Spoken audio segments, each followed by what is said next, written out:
Hey, you guys, this is Cam, one half of the Sports Talk with Cam and D team. Just giving an update or just a take on the MLB trade deadline. It's a hot topic right now, so I thought I'd put my spill on it. Obviously, the All Star break is over, so this is very important trade season, man, because a lot of teams that maybe who thought they were going to contend this year are not. So maybe it's time to move in the right direction or the another direction. Teams that weren't supposed to be competing are competing. So do you stay put or do you make a big splash? Choice is yours. But I was going to throw some top targets out there that I think are going to move. I got a nice little list here, but as always, before I get started, like, subscribe, and keep enjoying the content. I love the attention that this channel is getting, and I'm really happy to be doing it and giving you guys the content that you want. Um, we are awesome with our content, and we just want to keep going. So we want your support, and it's very appreciated. So, without further ado, let's get into these top targets of the MLB trade deadline. So, when I look at the landscape in baseball, man, um, this year obviously they're contenders, man. The Rays are really good. The Rangers, although they've been on a little bit of a cold streak, they are doing good. So you gotta look at some teams, man, that want to do some moves, man. Obviously, the Reds in first place of the NL Central is shocking to us all, but they have a host of talent. So do they make a splash? You know what I'm saying? With their prospect pool being so good, the Dodgers are always seem to be waiting in the bushes with prospects because they need a splash. You know, when they got Manny Machado a few years ago, you know they had the prospects to get him, and like I said, the fruits of that are benefited by the Orioles at this point. But it doesn't really matter when you're the Dodgers, when you have Mookie Betts and all these guys that can, you know, hit the ball, the Freddie Freeman. So I expect them to make a move to solidify that division because I don't think they'll be behind much longer. Um, I think they will be able to go deep in the playoffs, man. But they have some injury issues that they need to get straightened up before the playoffs. But nothing like a good trade to kind of um, get things going. So, um, like I said, one of my top trade targets this for this trade period is Shohei Ohtani, man. Now, my take on it is the team that is going to trade for him is gonna have to give up a lot, right? And it has to be a team that is going to be able to withstand the loss of prospects. But the underlying issue is he going to sign to a team that trades him or to the team that he's traded to, should I say? That's the biggest question, in my opinion, because you're looking at a guy that is top five in hitting and top 10 in pitching. So you're basically getting two players for the price of one, in a sense. But that price is very steep. So when I think about the idea of him being traded, I'm actually on the side of no trade.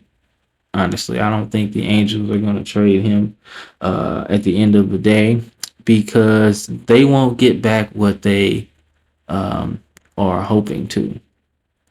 And it's gonna be tough because I don't think he's going back there. Obviously, they've made some very bad investments in players, and some of those contracts like Randone to say right now he's not playing like the contract he got, and Mike Trout's dinged up, so you wonder if he could be a trade piece some way down the line, or is he a career angel? You never know.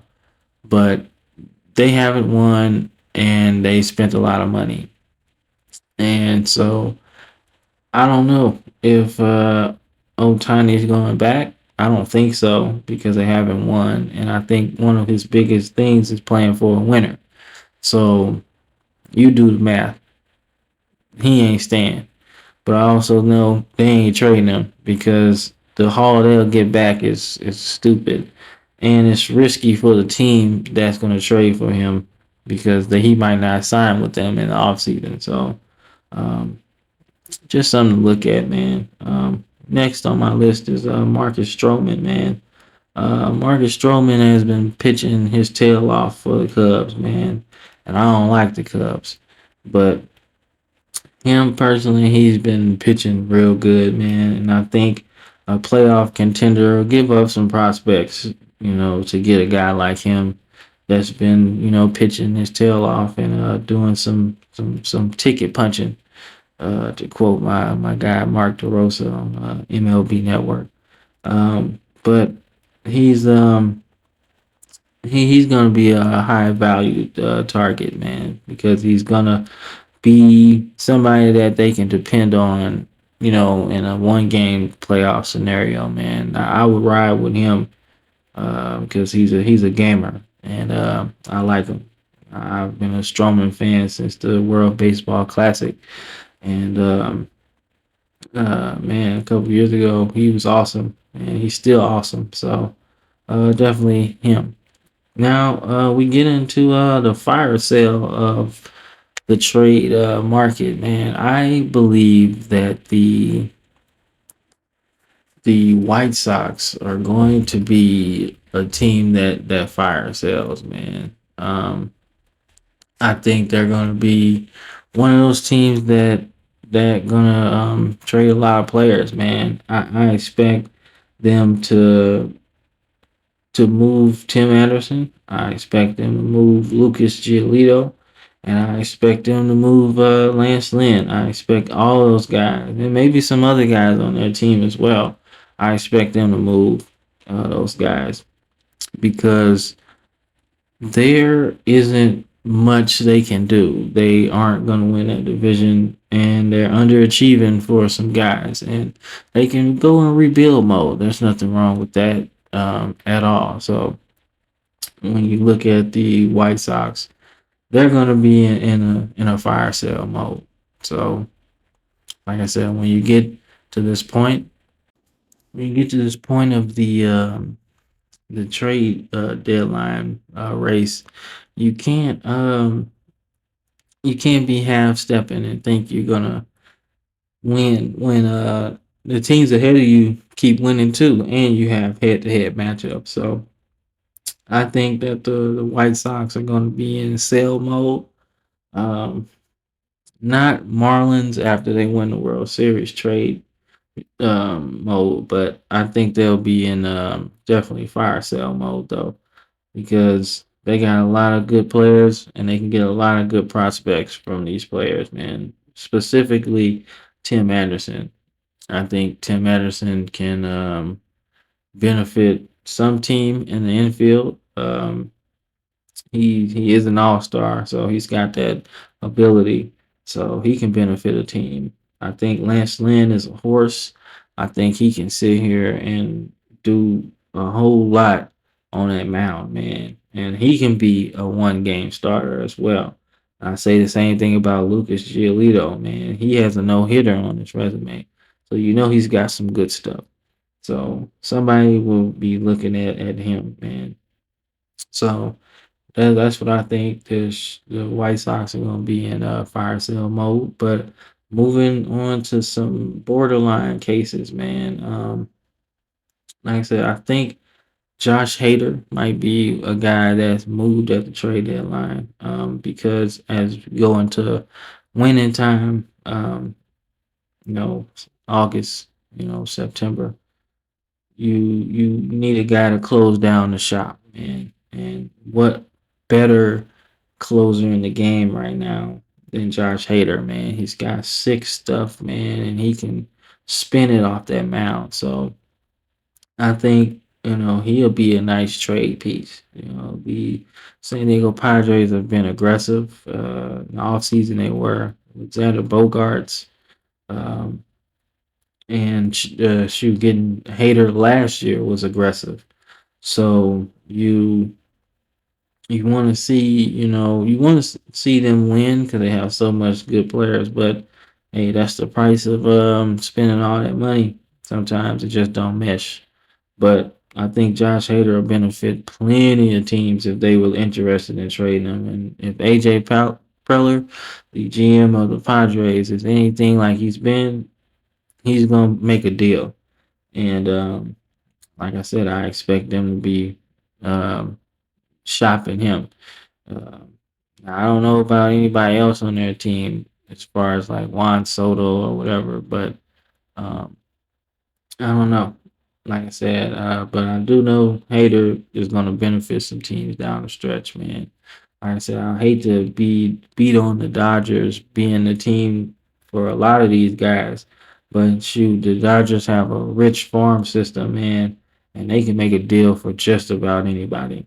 And like I said, not saying they need Josh Hader, but hey, why not a good pitcher who's an all-star? So there you go. My last guy was actually kind of shocking to see news and reports about him. But Max Scherzer, he's one of the guys that I'm actually thinking that might be moved, man. He does have a no trade clause, but reports out there are saying that he is willing to waive that no trade clause for the right situation. So obviously he's making some big money. So that is something you gotta think about. And you gotta think about what Scherzer are you getting, Is it worth the prospects and anything like that? So I do believe that he's gonna be able to he might be moved because the Mets are trending in the wrong direction. And they are probably gonna look to move a lot of pieces, man. They spent a lot of money in this offseason, man, and those moves have looked, we'll say, like mistakes. We'll just go there. And, but I do think it's a chance that he stays because off topic, but I think the Mets' issues is actually Buck Showalter. I think he's too old school and he's too headstrong to make the moves that he needs to make on this team. And sometimes you need energy, and the old school way of things ain't gonna work sometimes. I think about guys like Dusty Baker, who yes, he's old school and he did old school stuff back in the day. Keeping your pitchers in there too long, letting them, try to finish the game. But now, he's adapted, and that's why he's still coaching, man. And surprisingly, Buck Showalter is still coaching, man, and he's still doing the same old school stuff he's been doing, man. And they need a change, man. And I think that he is the reason why they're struggling, and why the team isn't gelling. Besides, spending money on guys that just don't fit. But like I said, he's my guy, Shohei, Marcus Stroman, Tim Anderson, Lance Lynn, Lucas Giolito, Josh Hader, and Max Scherzer are my top targets in this trade deadline, man, because they can benefit teams going down the stretch, and the teams that's trading them can benefit from the prospects they're going to get. So, but this is Cam. Like I said, one half of the Sports Talk with Cam and D Team. Like I said, we appreciate your support. This is Cam signing off.